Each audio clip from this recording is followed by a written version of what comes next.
आज के वीडियो में हम यहाँ पे कैप्लिन पॉइंट लैब के स्टॉक को डिस्कस करने वाले हैं। तो इसके बिजनेस को समझने के लिए इसकी वेबसाइट पे आते हैं एंड इसकी वेबसाइट पे जब मैं आता हूँ तो generic and branded generic medicine ये कंपनी यहाँ पे बनाती है और इसकी स्ट्रेंथ क्या है कि जहाँ पे कंपटीशन कम होता है उन मार्केट्स में इनका डिस्ट्रीब्यूशन पावरफुल होता है और वहाँ पे अपनी सप्लाई चेन को अच्छे से मैनेज करती है।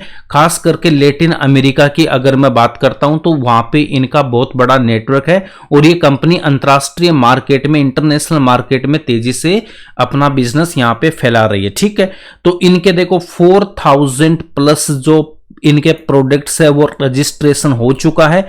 900 प्लस अभी इनके पाइपलाइन में जो आने वाले 2-3-4 साल में कंप्लीट हो जाएंगे और थेरेपीज यहाँ पे 36 थेरेपीज है और यहाँ पे इनकी जो थेरेपीज पाइपलाइन में कौन कौन से साइकेट्रिक, न्यूरो एंड यहाँ ऑन्कोलॉजी मतलब कैंसर से रिलेटेड यहाँ पे इनके पास है। तो टोटल इनके 5000 प्लस प्रोडक्ट हो गए और यूएसए में कौन कौन से प्रोडक्ट्स को इनका अप्रूवल मिला हुआ वो यहाँ पे गिवन है, कितने ड्रग्स को यहाँ पे मिला हुआ है वो सारा यहाँ पे हमें गिवन है। तो यूएसए मार्केट में इनको मार्जिन अच्छा खासा मिल जाता है। अब मैन्युफैक्चरिंग एंड एक्सपोर्ट की बात करता हूं तो टोटल इंडिया से 73% है, उसमें से इन हाउस 60% इनका होता है और आउटसोर्स से कितना 13% होता है। देन चाइना की अगर बात करता हूं तो 10 पार्टनर से इनका 27% वहां से मैन्युफैक्चर होता है, एक्सपोर्ट होता है। ओके, देन उसके बाद में और डिटेल हमें यहाँ पे चाहिए तो बिजनेस पे आ जाएंगे और आप यहाँ पे देख सकते हो कि 10 कंट्रीज में इनकी प्रेजेंस है और ये इनका प्लान है कि इनको मेक्सिको, ऑस्ट्रेलिया एंड कनाडा में एंट्री करने का इनका प्लान है। ठीक है, अब उसके बाद में और हमें इसके बारे में डिटेल देखो, वेबसाइट को तो अच्छे से हमें देखना ही देखना है तो यहाँ से हमें और इंफॉर्मेशन यहाँ पे इसकी मिल जाएगी। अबाउट अस में आएंगे, रीड मोर पे जाऊंगा तो यहाँ पे पूरी डिटेल आपको मिल जाएगी इसकी कहाँ पे प्रेजेंस है, Latin America, Africa, USA, EU करके है ना, इन सब में। और 99 में कंपनी स्टार्ट होती है। सारी डिटेल आप यहाँ पे देख सकते हो। और डिटेल चाहिए तो हम यहाँ पे इसके जो डॉक्यूमेंट्स हैं इसमें आएंगे, फाइनेंशियल ईयर एंड पीपीटी, इन दोनों को मैंने ओपन किया हुआ तो इनके प्रोडक्ट आप यहाँ पे देख सकते हो कौन कौन से इनके प्रोडक्ट यहाँ पे है। ठीक है, और फाइनेंशियल ईयर की रिपोर्ट में आऊंगा तो यहाँ पे इनके प्रोडक्ट आपको गिवन है 5000 प्लस इनके जो अभी हमने डिस्कस किए थे। लिस्ट उनकी यहाँ पे आपको थोड़ी बहुत आपको मिल जाएगी। बाकी डिटेल आपको चाहिए तो आप इन पीपीटी को और यहाँ पे फाइनेंशियल ईयर एंड इसकी वेबसाइट से और इन्फॉर्मेशन जो भी आपको चाहिए यहाँ पे आप ले सकते हो, जो भी इन्फॉर्मेशन आपको चाहिए। ठीक है, तो मैंने यहाँ पे इनका आइडिया आपको दे दिया है। देन उसके बाद में एक यहाँ पे देखो, इस यहाँ पे डॉक्यूमेंट्स में हमें न्यूज में मिल जाएगी तो इस पे क्लिक करता हूं तो कैप्लिन की एक स्टेराइल्स यूनिट है, उसको यूएसए की एफडीए वहां से अप्रूवल मिला हुआ है और ईआईआर जैसी इनकी पॉजिटिव रिपोर्ट मिली है। तो इसका बेनिफिट क्या होगा? इसका बेनिफिट ये होगा कि यूएसएफडी क्लीन चेक से एक्सपोर्ट ऑर्डर्स हमारे इंक्रीज होंगे और इंटरनेशनल मार्केट में हमारा एक ट्रस्ट बनेगा कि ये कंपनी अच्छी, इनके अच्छे इनके प्रोडक्ट्स है। ठीक है, उससे क्या होगा, बिजनेस इनका ग्रो होगा। ठीक है, तो ये हमें फायदा यहां से मिलता। तो सारी इंफॉर्मेशन आप यहां से ले सकते हो। अब हम चलते हैं इसके फंडामेंटल्स पे। तो फंडामेंटल की अगर मैं यहां पे बात है इसकी, यहां पे देख सकते हो आरओसी एंड आरओई इसके शानदार है, डेट फ्री कंपनी है। देन उसके बाद में हम इसको देखते हैं तो डिविडेंड भी देती है और कंपनी यहाँ पे इंडस्ट्री पी 33.6 है और कंपनी का जो अभी पी है वो 30 है। इसका मतलब अभी ये रीजनेबल पी पे हमें अवेलेबल है। देन स्टॉक यहाँ पे डिविडेंड भी देता है। ये तो डिविडेंड के लिए हमें एनएससी की वेबसाइट पे आ जाना है एंड कॉर्पोरेट एक्शंस पे जब मैं क्लिक करूंगा तो मुझे इसकी पूरी हिस्ट्री दिखाई दे देगी कि कब कितना क्या क्या इसने डिविडेंड दिया, कहीं बाई बैक दिया है क्या, बोनस दिया क्या, सारी इंफॉर्मेशन हमें यहाँ पे अवेलेबल होगी। व्यू ऑल पे जाओगे तो सारा डेटा आपको दिख जाएगा। ठीक है, ओके। इसके बाद हम आ जाते हैं इसके क्वार्टरली रिजल्ट को देख लेते हैं। तो अभी देखो जून 25 को कंपेयर करेंगे जून 24 से, तो यहाँ पे देख सकते हो हल्का सा इंक्रीज हुआ है। ठीक है, तो सेल्स मेरी इंक्रीज हुई है एंड प्रॉफिट जो ऑपरेटिंग प्रॉफिट है वो 150 के अगेंस्ट में 178 करोड़ आया है। तो क्वार्टरली रिजल्ट मेरा शानदार आया है। एंड यहाँ पे देखो ऑपरेटिंग मार्जिन जो 33 थे वो 35% हो गए, तो मार्जिन भी मेरा यहाँ पे इंप्रूव हो गया है। ठीक है, तो इसका मतलब रिजल्ट मेरा शानदार आया है। यहाँ पे जो 154 के अगेंस्ट में 184 एंड नेट प्रॉफिट 125 के अगेंस्ट में 151, तो क्वार्टरली रिजल्ट इसका शानदार है। देन प्रॉफिट एंड लॉस की अगर मैं बात करता हूं तो सेल्स इसकी जबरदस्त यहां पे इंक्रीज हुई है। ठीक है, आप देख सकते हो अच्छा खासा यहां पे जंप मिला देखने को।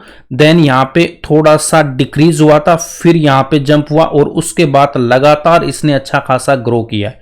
अब यहां पे देखो लास्ट 4 क्वार्टर की मैं बात कर रहा हूं, इन 4 क्वार्टर्स की, तो इनकी जो सेल्स है मेरी लास्ट ईयर की सेल्स से ज्यादा है, लास्ट ईयर की सेल्स से ज्यादा है। इसका मतलब हाईएस्ट एवर मेरी सेल्स है। देन अगर मैं यहां पे ऑपरेटिंग प्रॉफिट देखता हूं वो भी मेरा हाईएस्ट एवर है 673 करोड़। ठीक है, ओके, और जो मार्जिन है लास्ट ईयर से वहां से भी इंप्रूव होके आ रहा है।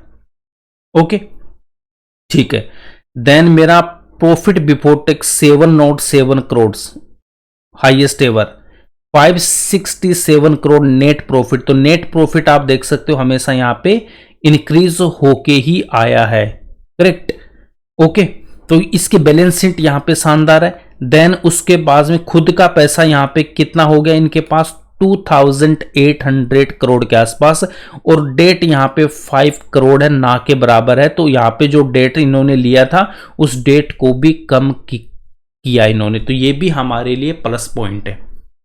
देन उसके बाद में फिक्स्ड एसेट्स यहां पे आप देख सकते हो 550 है हो चुके हैं एंड 139 CWIP में, और ये भी जब ऐड होंगे तो फिक्स्ड एसेट भी हमारे पास में बहुत ज़्यादा इंक्रीज होंगे, और जैसे फिक्स्ड एसेट इंक्रीज होंगे तो मेरी सेल्स इंक्रीज होगी, तो प्रॉफिट भी मेरा यहाँ पे इंक्रीज होगा।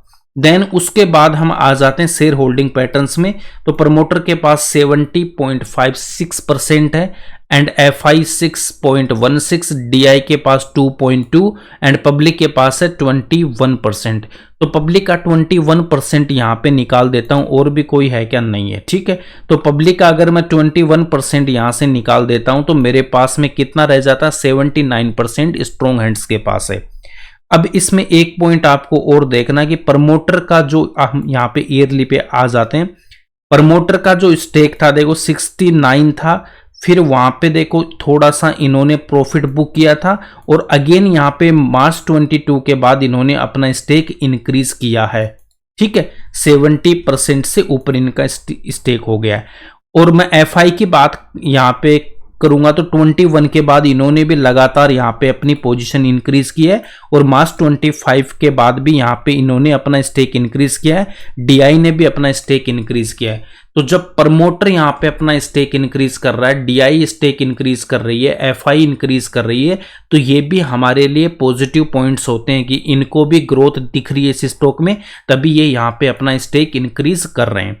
तो इन शॉर्ट अगर मैं यहाँ पे बोलना चाहूं तो इस कंपनी की अगर बात यहाँ पे करेंगे तो स्ट्रॉन्ग इसका शेयर होल्डिंग पैटर्न है, डेट फ्री कंपनी है हमारे पास में, एंड यहाँ पे फिक्स्ड एसेट हाईएस्ट एवर है, रिजर्व मेरा हाईएस्ट एवर है।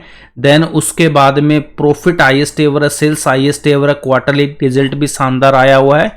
उसके बाद हम चलते हैं, इसका बिजनेस भी शानदार है। ठीक है, अब आ जाते हैं इसके चार्ट पे। तो चार्ट को अगर हम यहाँ पे देखेंगे तो इसने ऑलरेडी अच्छा खासा पैसा यहाँ पे बना के दिया है इस स्टॉक ने, है ना। तो ये स्टॉक ऐसे ही काम यहाँ पे करता है, देखो ऊपर आता है, फिर यहाँ पे डाउन आएगा, फिर एक अच्छा खासा जंप, देन डाउन, और यहाँ से इसने अच्छी खासी एक रैली ऑलरेडी यहाँ पे इस स्टॉक में आ चुकी है। तो यहाँ पे कितने परसेंटेज की इसने रैली दी है, यहाँ पे 330% का ऑलरेडी इसने गेन दे रखा है। तो जब इतना अच्छा कोई स्टॉक गेन दे देगा तो वहां पे प्रॉफिट बुकिंग आएगी, और वही इस स्टॉक के साथ हुआ है। और यहाँ पे जब टॉप पे आया तो ये प्रॉफिट बुकिंग होती है, देन वहां से ये डाउन आ जाता है, कितना, ऑलमोस्ट 40% के आसपास डाउन आ जाता है। देखो सब कुछ यहाँ पे ठीक था, बिजनेस भी ठीक था इसका, और इसके जो रिजल्ट थे वो भी शानदार आ रहे थे, फिर भी यहाँ पे देखो स्टॉक 40% डाउन है। यही स्टॉक मार्केट होता है और इसी में ये वोलेटिलिटी होती है, उसी का हमें बेनिफिट मिलता है। अगर ये ऊपर ऊपर जाता तो हम क्या इसको बाय हम यहाँ पे अपनी पोजीशन बना पाते क्या? बिल्कुल नहीं। तो ये हमें अच्छा खासा मौका देता है ये मार्केट, कितना भी अच्छी कंपनी हो, कितने भी उसके शानदार इनके प्रोडक्ट हो, फिर भी हमें एंट्री करने का मौका यहाँ पे देता रहता है अलग अलग टाइम पे अलग अलग स्टॉक्स में। ठीक है, तो इस स्टॉक में अगर आपने पोजीशन यहाँ पे नहीं बना रखी है तो यहाँ पे हम आ जाते हैं इसके चार्ट पे, और इसका जो लाइफ टाइम हाई था उसको देख लेता हूं एक बार।